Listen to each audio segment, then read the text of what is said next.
Brittany here, it's Heartwork, and today I wanted to show you how you can design your very own Bitmoji Google Classroom. Stay tuned for a couple of tips, tricks, and hacks that will help make this classroom a little bit more realistic.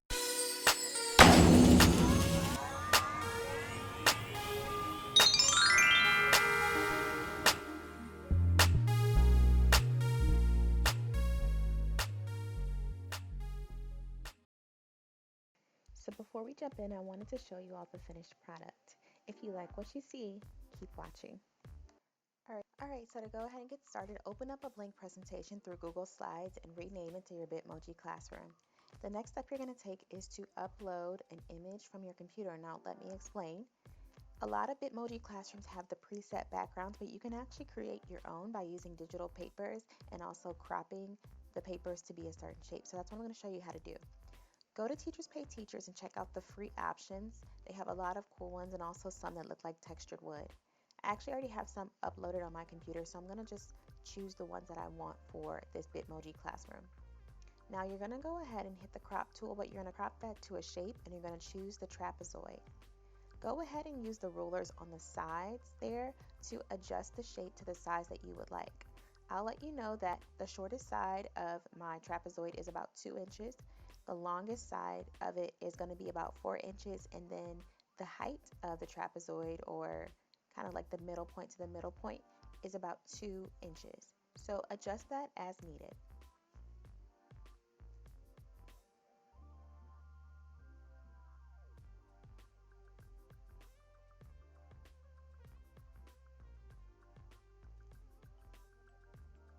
Once you get that adjusted as you like, you are going to hit the format option on the top toolbar and recolor that trapezoid to whatever you want. Now I'm going to recolor it. You might already like whatever color the wall is, but I'm going to recolor it because I want my classroom wall to be gray.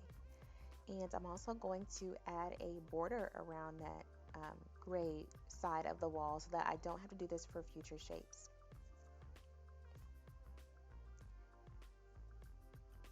Once you get that shape exactly as you want it, you're going to hit Control C and Control V to copy and paste it. And then I'm going to then reformat this shape and crop it to a rectangular shape. And what you'll see is it goes from a trapezoid to a rectangle. And the cool thing about this is it's already the length of the longest side of that trapezoid, so I don't have to do much adjusting there. What I'm going to do now is hit Control and then select both of those shapes, the rectangle and the trapezoid, and then I'm going to hit Control C and Control V. And what that's going to do is duplicate everything that I've selected, and then I'm going to align that using those red guide marks, and then I'm going to flip that horizontally. So now you can see I've got the left and right side of my classroom wall. The next step that I'm going to take there is then to add my back wall and my floor. So I've already added my back wall, which was another digital paper that I had, and I adjusted it to be a rectangular shape. Here you see me adjusting the floor of the classroom. So I added a digital paper, and then I'm going to go ahead and adjust it to be a shorter rectangle. Now what you'll notice is that it is in front of all of the walls, so you're going to actually select that and hit Control Shift down arrow, and that's going to put that in the very back of the canvas that you're working on. So now it's the fun part. You get to kind of decorate your space and put the things in it that you want.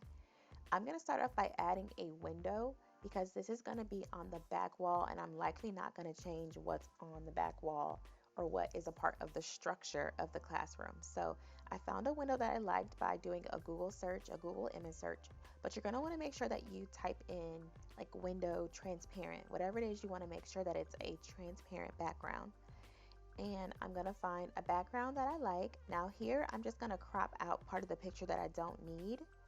And then I'm going to reduce the size down, and I'm going to adjust that to the back of the frame by hitting Control down arrow, and that's going to adjust it just one layer back.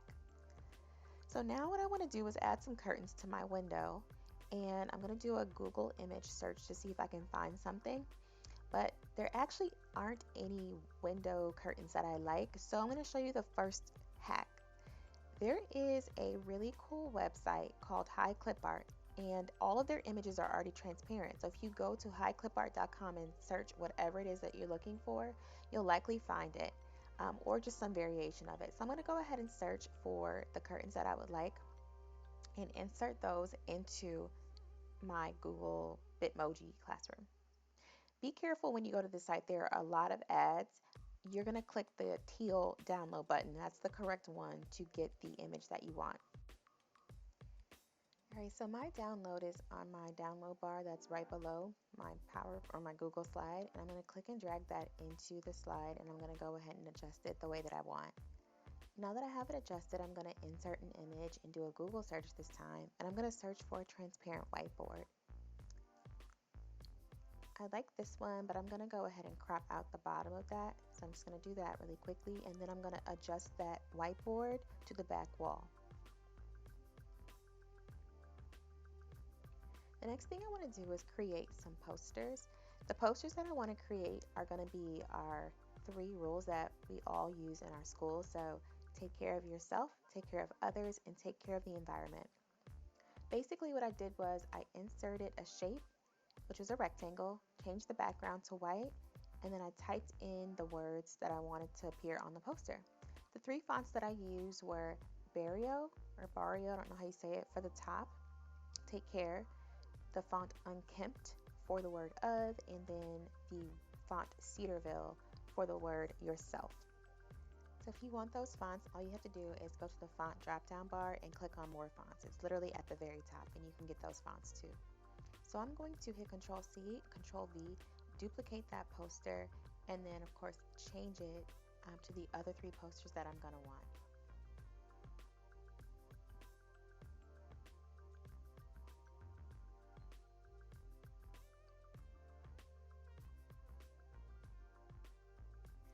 Okay, so big shout out to EduClips. She actually has on her Teachers Pay Teacher store free clip art that's in the different shades of brown. And so I'm going to use this boho rainbow to add to a poster that I already have.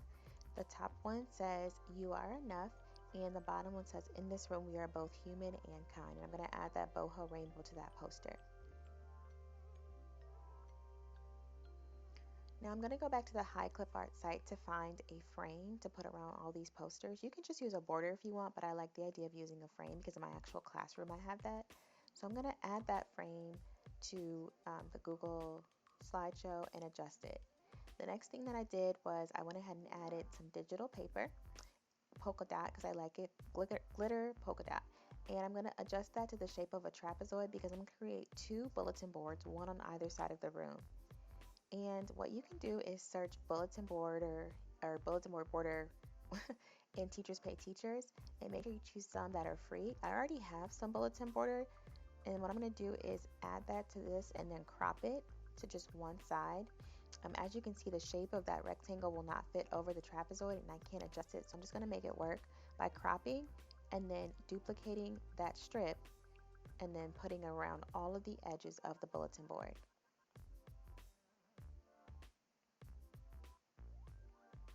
So now what I'm going to do is hit Control and then select all of those pieces, hit Control C, Control V, and then I'm going to drag it over to the other side and adjust it as needed.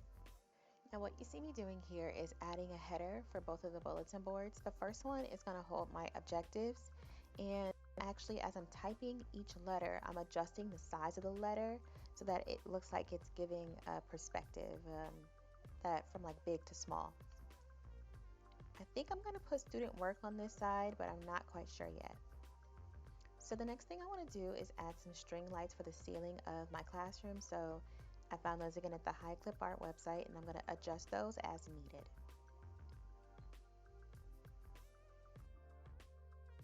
Another helpful tip is to then hit File, Download As, and save that background as a PNG if you don't want anything in this space to move. You're going to want to add a new slide to your slideshow and then change the background to that picture. Now I get to choose my furniture, and I basically went to the High Clip Art website and searched what I wanted. In this case, these were the Expedite shelves from IKEA, and I'm going to go ahead and do that and search for anything else that I want as furniture in my classroom.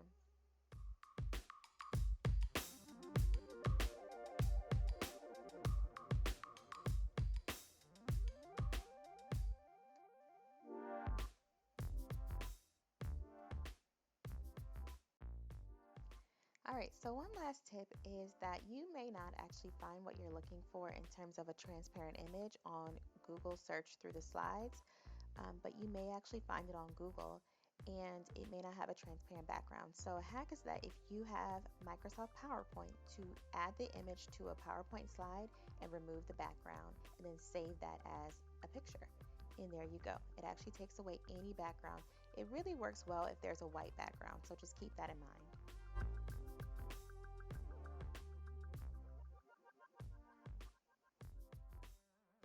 All right, so for my classroom, I want to be able to add links to virtual manipulatives as well as book read alouds. And so what you're going to see me doing here is adding those images from high clip art and then putting them in the room onto the cube shelves.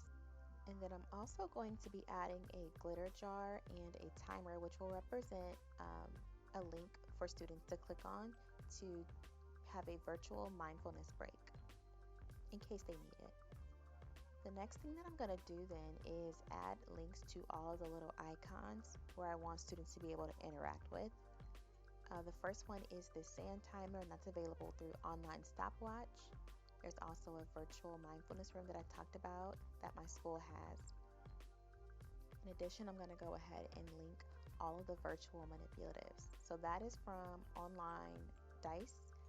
There's onlinecalculator.com, and then Houghton Mifflin has iTools, and I went ahead and linked that to those virtual manipulatives as well.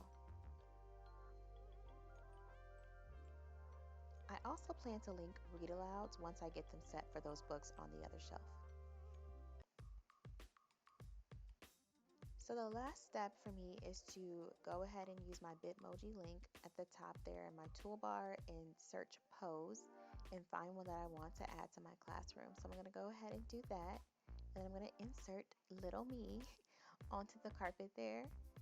And that is pretty much it. Don't forget to check your share settings that you're sharing this as a view only option for your students.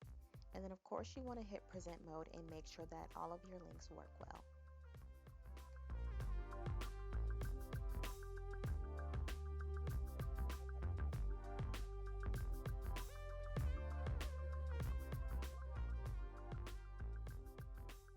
All right, so that's it. It is just that simple. If this video helped you, share it out, comment, like, and of course subscribe if you would like to see more. Follow me on Instagram at its.heart.work. Thank you so much for tuning in today. I'll see you guys next